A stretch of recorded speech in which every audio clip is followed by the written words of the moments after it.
thank you so much for joining, guys. So we just want to get started here because we already have, again, 38 to 39 items today. So in the last part one, which was organized like last Wednesday at the same time, we went over the first 1 to 40 worker topics, which we are planning for the next phase items. So we went over, we did share some of the ideas in what we are trying to implement, and we wanted your feedback to it and priorities. So today we will be now going for the next 37 items what we have in our list. So it would be the same format. We will just go over each of the worker topics in a short format, and then if there are any comments or suggestions, feel free to please let us know so that we can incorporate that and we can have a priority on those, and then we can get that added in our next upcoming phase, which would start from February 2025. Let's just get started. So I would pass it to Andre to get started on our worker topic 41.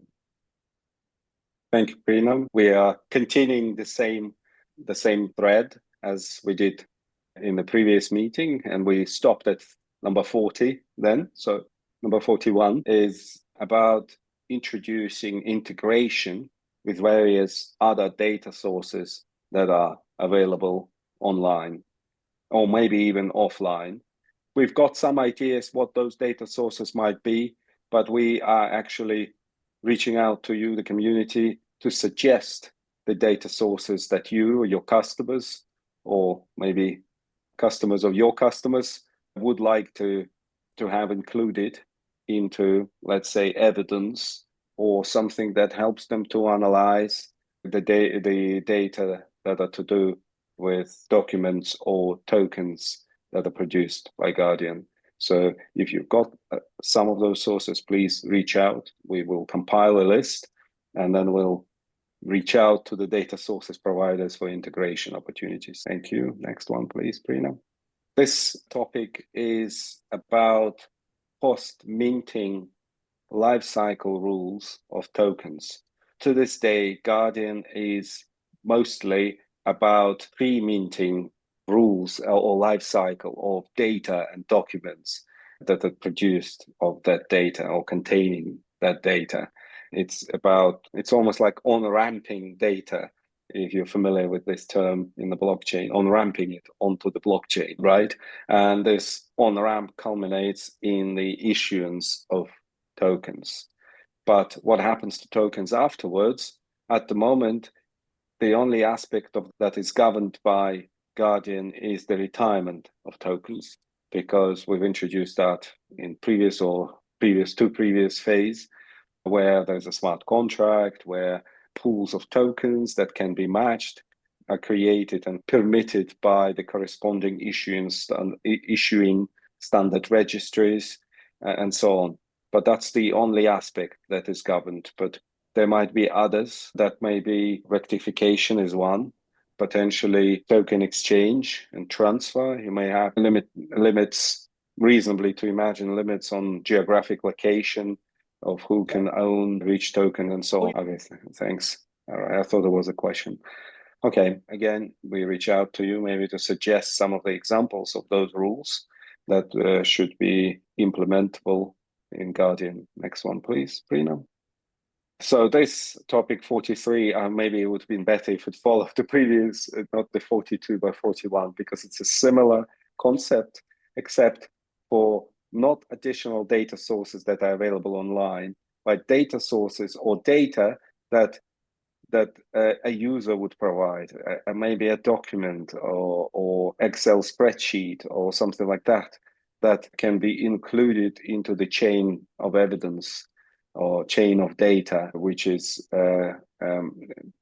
Guardian maintains and visualizes.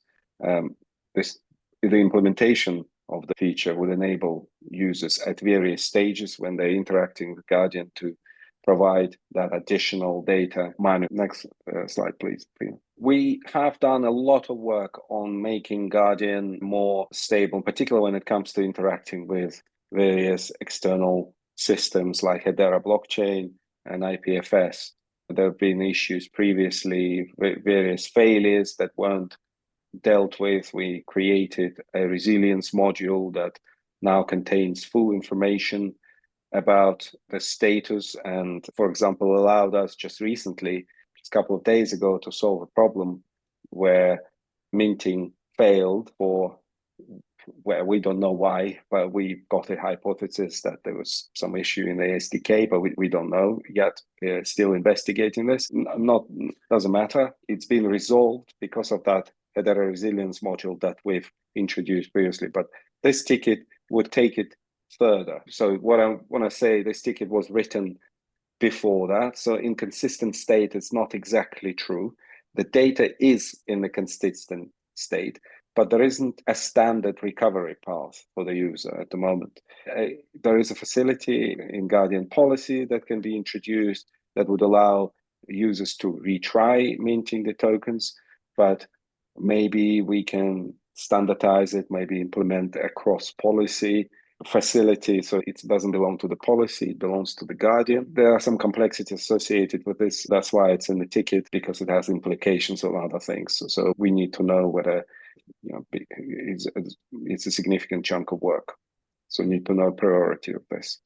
Next slide, please. This is a much smaller ticket, but also a ticket with consequences that has implications in various other aspects. And it's to do with deleting a schema from Guardian.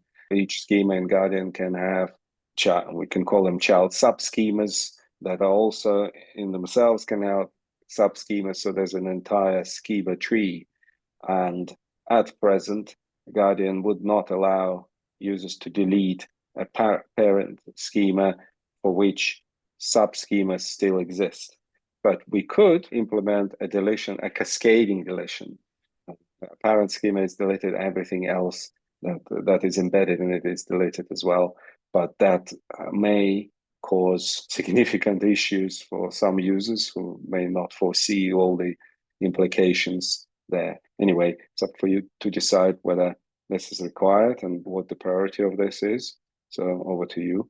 And next slide, please, Brina. 6. This is one of many tickets in this list that came from the field. It wasn't defined by the Envision or Guardian maintaining team. The idea is that to introduce self-custodial key signing for sensitive messages. Currently in Guardian, it provides a custody for keys, and users access the keys using their login and password. And in some circumstances, they may not be the best or the even acceptable way of providing access, and in particular operations on the blockchain. So this ticket is aimed to changing that. So next slide. Yes, we originally implemented Fireblocks. It had some limitations in code and in documentation, how to use it and its capabilities. And since then, this has changed, and we now know and verify that we are able, previously weren't, to use keys and Fireblocks for other operations. We can extend the scope of Fireblocks remote signing in Guardian significantly now. We need to decide whether there is a priority for this, whether the community desires this feature in Guardian at the expense of obviously of other features. That's what it's about, relatively prioritizing features against each other. So next slide, please. So our current extensive roles and rules model is applicable to Guardian users. And if you remember, there's a wonderful facility in Guardian roles and permissions definition that there's a permission to grant the same permission, to delegate this permission to other users. So with this and the fact that every operation in Guardian has its own kind of corresponding permission, it's possible to create a very fine-grained or coarse-grained system of and roles and responsibilities for users. But this is only applicable to Guardian users. It's Guardian users who can access the policy is also defined by this, But those users who can access a particular policy, further, what they can do within the policy is defined by the policy. And that part is perhaps less powerful in comparison to the part where it's Guardian users. So this ticket is about making it better in the detailed way that is described in here. Thank you, Rina. Next slide, please.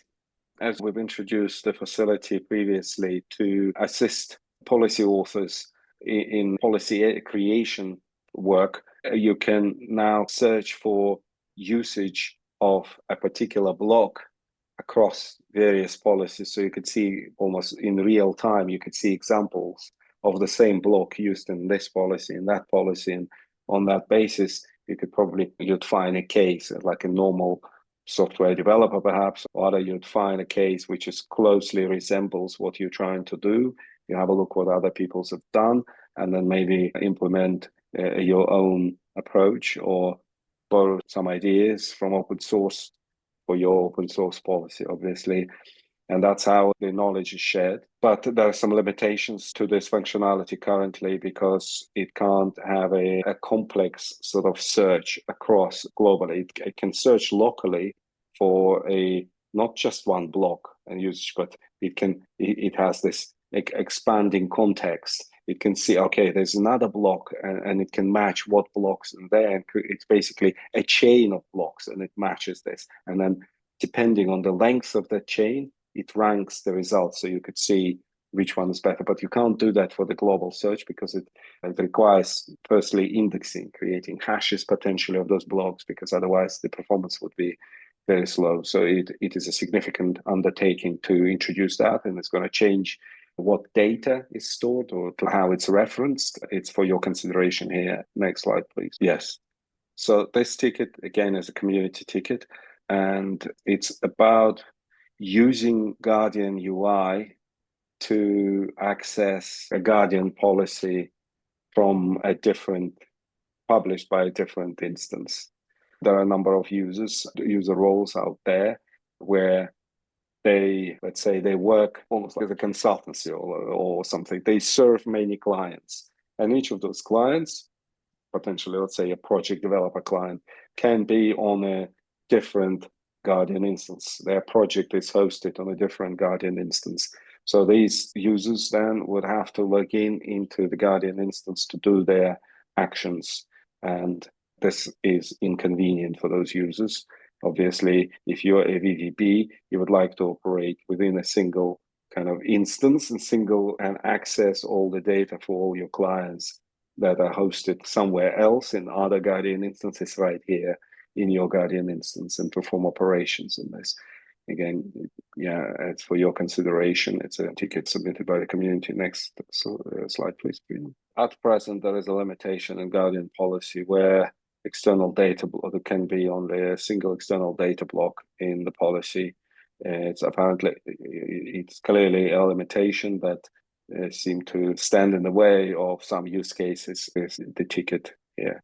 Next slide, please. Yeah, this is a limitation of the import-export functionality, and it's about field names. Right? It is non-deterministic. It's not really a bug because it's been done by design, and this whole area is fairly complex, and we can't solve this problem within kind of having it assessed in terms of its priority by the community, because it's a sizable chunk of work.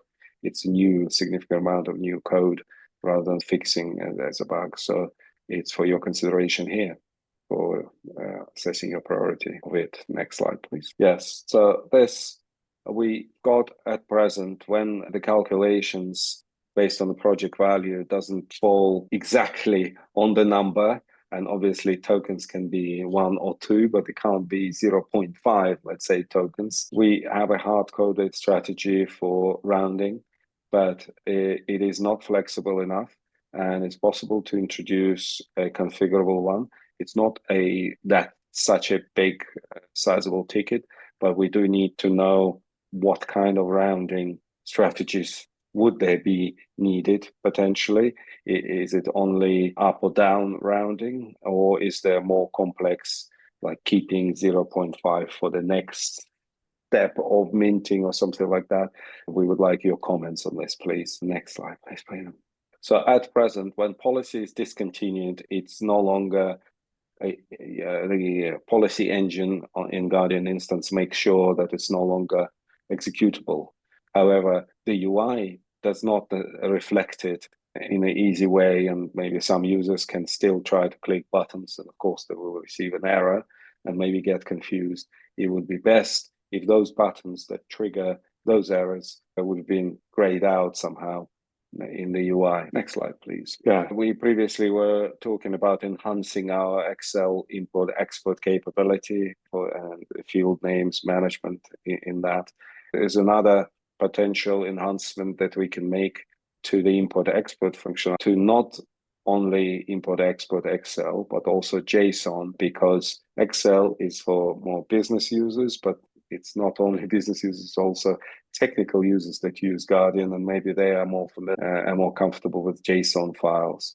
So this is the ticket to provide facilities to import-export JSON files as data into Guardian. Next slide, please. All right, so this is an enhancement to our kind of notification, but there are a couple of tickets that we discussed previously about higher level APIs and notifications that are touching on the same kind of problem. And the problem is that some of the operations in Guardian can take a significant amount of time. Sometimes it can be minutes, even hours, if you're minting a very large amount of tokens, because for obvious reasons, because there is a limitation to throw in different systems. Sometimes the API requests get throttled in some systems, depending. If you type of your account, maybe you're not paying for enterprise account, but just developer account and so on. But there are processes that are dependent on the completion of some of these tasks. In this case, the task is minting. And those would be great to be able to hook into a notification when the task is finished. You get notified, and then it triggers some execution of some external system. So this specifically about minting, but I think it's a little wider than that. Anyway, it's all here for your consideration. Next slide, please. So we have implemented, as I touched on earlier, we implemented one part of the rules system that for lifecycle, post-minting lifecycle is for retirement. And correspondingly, in order to enable retirement in this correct way, we also had to implement minting smart contracts. But what is the current state of that system is that upgrade of smart contracts is difficult because there is a data migration that needs to happen that's inside them, and that's an expensive operation. There are ways of approaching this, but it requires reworking the smart contract structure, the code, and obviously redeploying and so on. We need a community approval for this, as well as the efforts to improve the actual minting operations. This is the ticket dedicated to that. Next slide, please. This is about another export, but in this case, exporting a visualization, as we've got at the moment two types of visualization of schema trees. And there's that we discussed in the previous session, we discussed one of the initiatives which would combine the two using the most powerful kind of UI for that, interactive UI. This is another aspect of that, is to be able to export the view into a form that would be consumable and usable in some other applications. There are a number of applications like UML, for example, but UML itself is not a format because it has to be encoded in something. UML is a representation of a format. Like in this case, a plant UML potentially is one. There are other topics like that, types of encoding as well.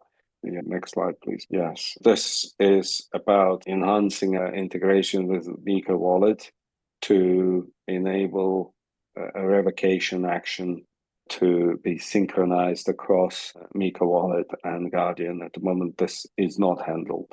in Guardian. Next slide, please.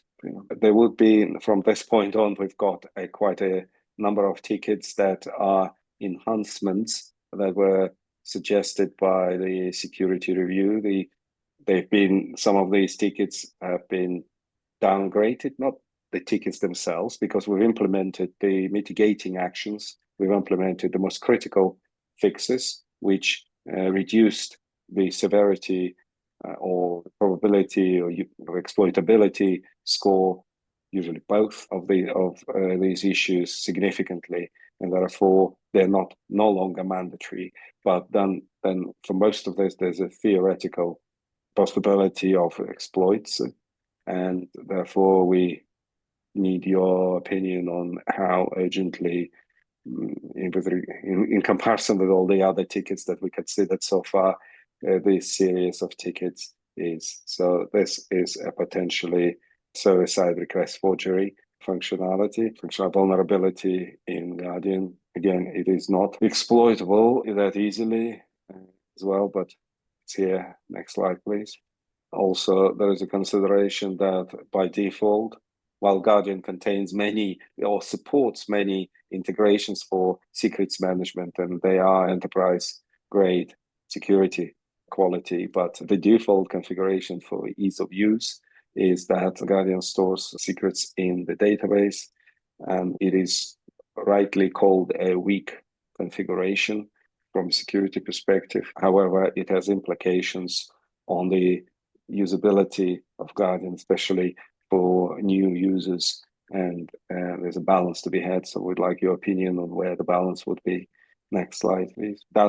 This is another security ticket, is that Guardian for skill and just general maintainability, and various other reasons it runs in a microservices architecture, and obviously Guardian deployment can be secured using just DevOps methods, because it's all running in the backend, and making sure that the network is secure between services would basically achieve the same thing. But we can add out-of-the-box authentication between services capability, but it complicates the initial setup of Guardian significantly, because there needs to be keys exchanged between each of the services, and it's combinatorial because the number of services communicating with each other is significant.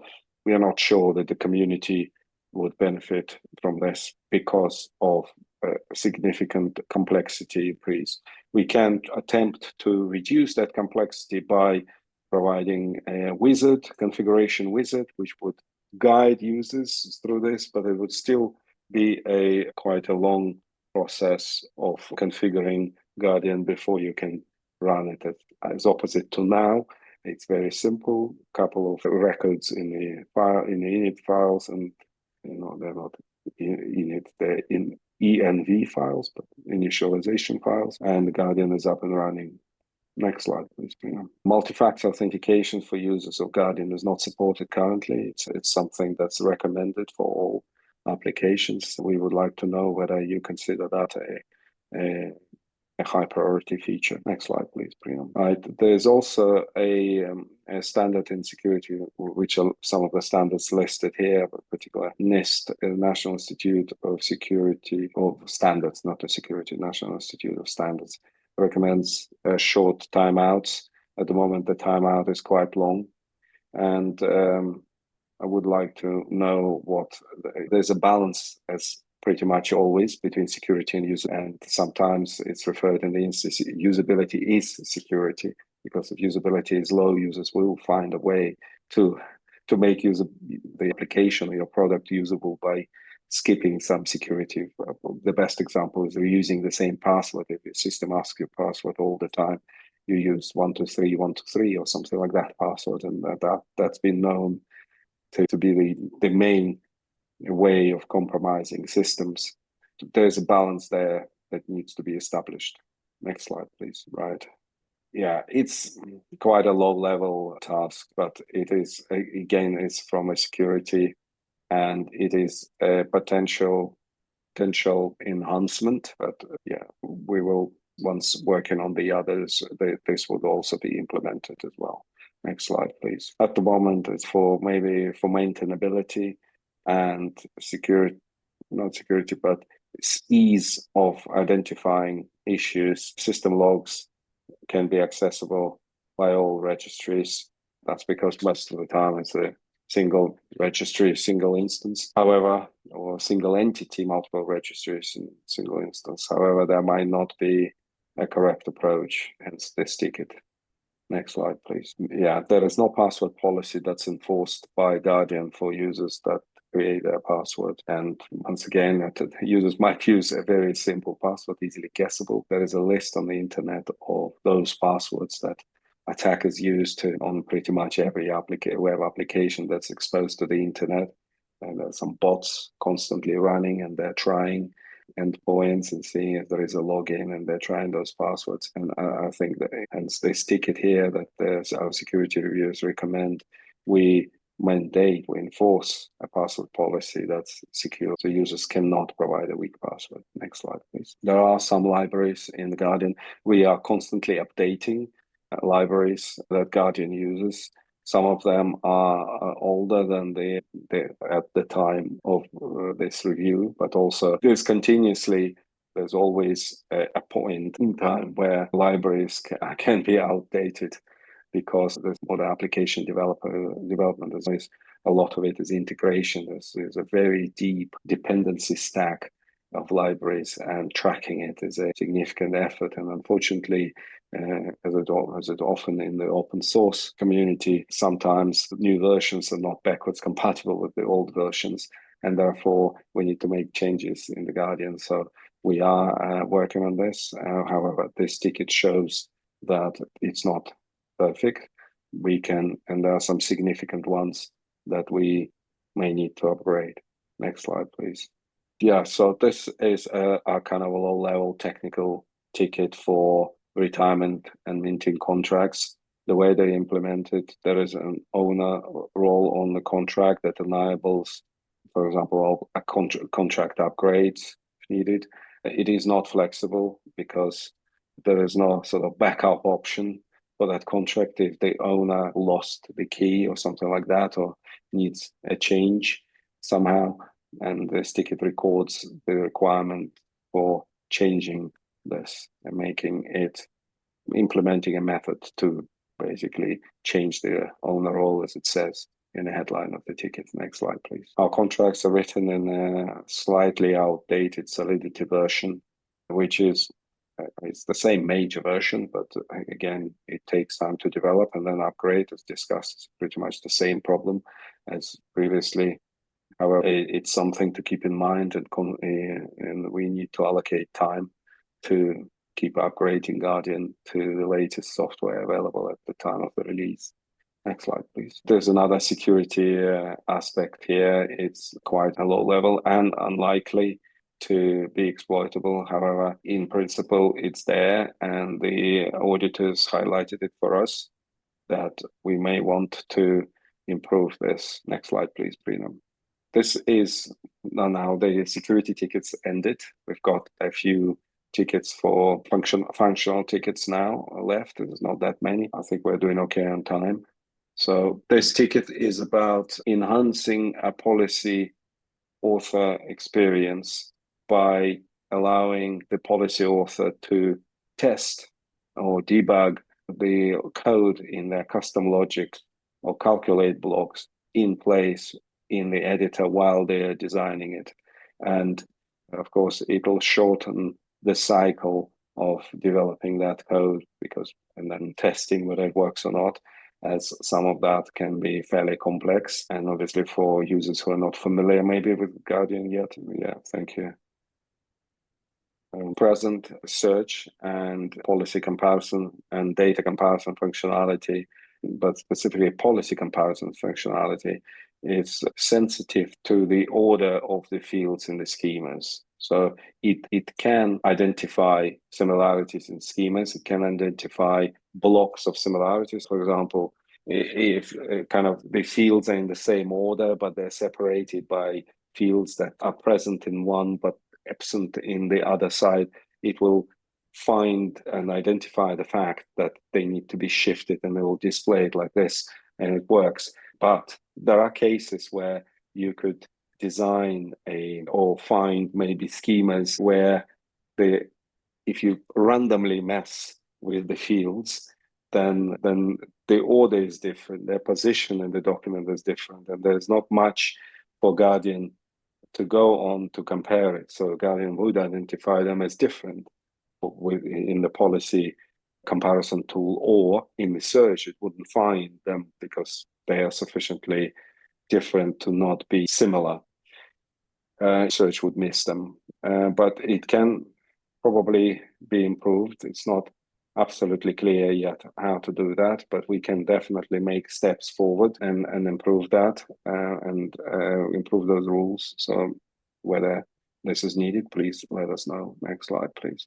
This ticket is dedicated to introducing the ability for users to exchange messages that are linked to their actions.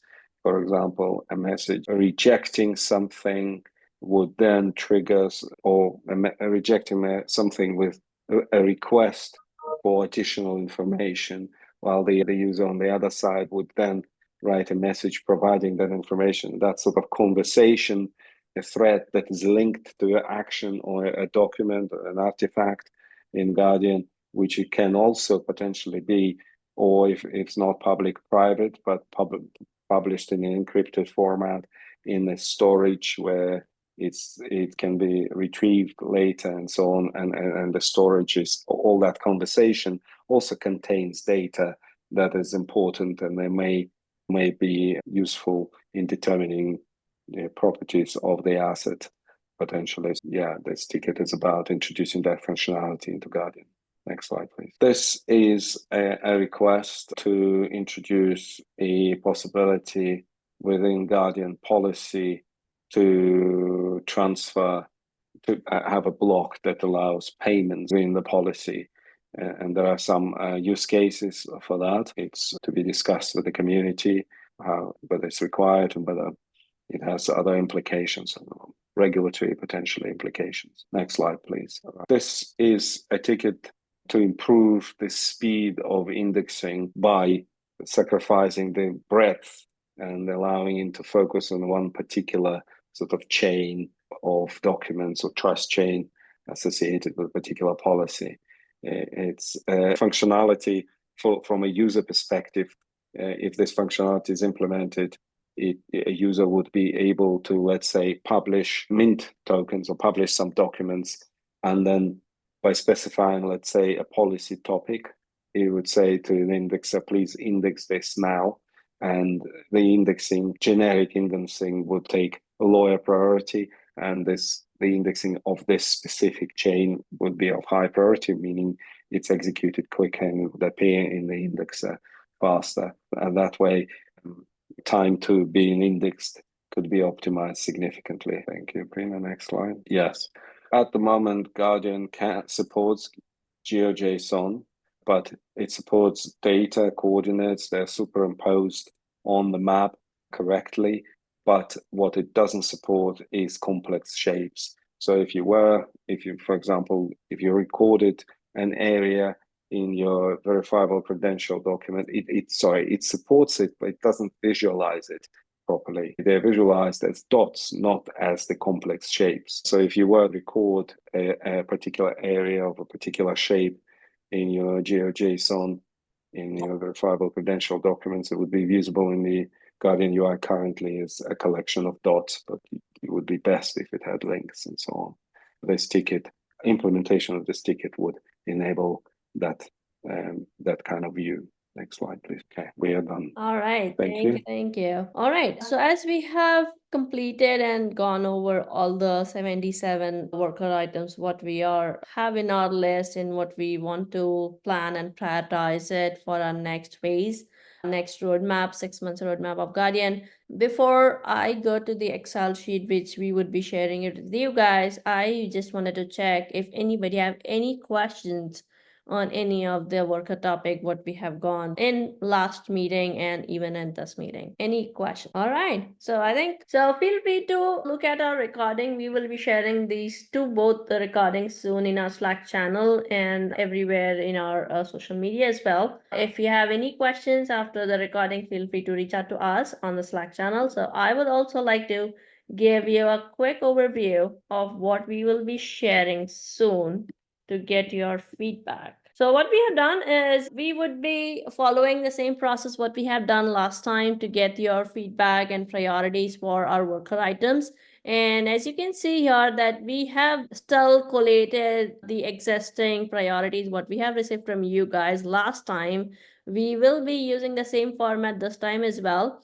That if you see here, we have added our company names and the comments, and then you have added some of your priorities. Same thing would be followed again in this, that we have added the additional worker items now in the same sheet. We will be sharing you the Excel link for adding your comments to this particular sheet. But just be mindful that from line 38, we would request you to review it. If you have already added your priorities for the previous items, feel free to please look from line 38 and add your priorities for the rest. We do have all the things what we have discussed in the last part and in this part, all the worker items we have added in Excel.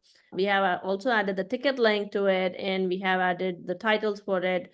So if you feel that this is more important for you, please do add that. It would be really helpful for both of us that we can plan that accordingly, and then you can get that executed ASAP as per your use cases. Or if you are waiting for that since long, please feel free to add that in the comment section as well, and then prioritize it as you decide to. All right, so we will be sharing this link soon in our Slack channel, in Guardian TechMeet Slack channel, so that you all are aware of it.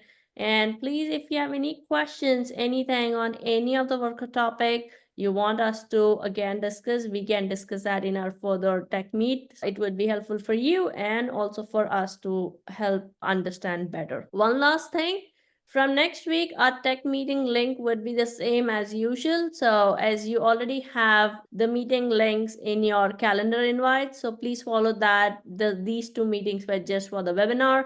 So if you have any questions, or if you don't see any meeting invite in your Slack or in your calendars, feel free to reach out to me so that I can re-invite you and get you in our normal daily weekly tech meet. Okay, I think that's about it. So thank you so much for your time and patience. We will be again meeting next week to discuss more technical aspects of Guardian. Thank you guys. Have a great day. Thank you. Bye-bye.